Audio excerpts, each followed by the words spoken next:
The Bosnian Muslim men taken from Potocari were detained in temporary detention facilities. مردان دستگیر شده در پوتوکاری را در یک بازداشتگاه موقتی نگه داشتند. سپس همراه با دیگر افراد فراری بازداشت شده با اتوبوس ها به محله های قتل در ناحیه های سربرنیتسا، براتونچ و زوارینک آوردند.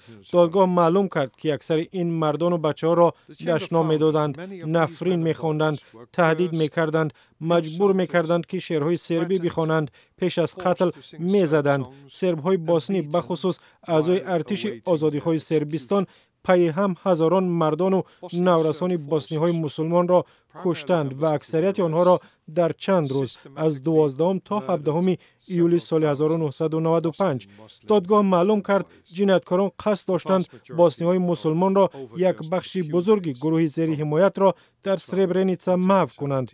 دادگاه معلوم کرد بعضی بوسنی‌های مسلمان در داخل و اطراف سربرنیتسا جنایت‌های نسل‌کشی، انتقال غیر انسانی مجبوری، تعقیب و نابودی و قتل صورت گرفته است.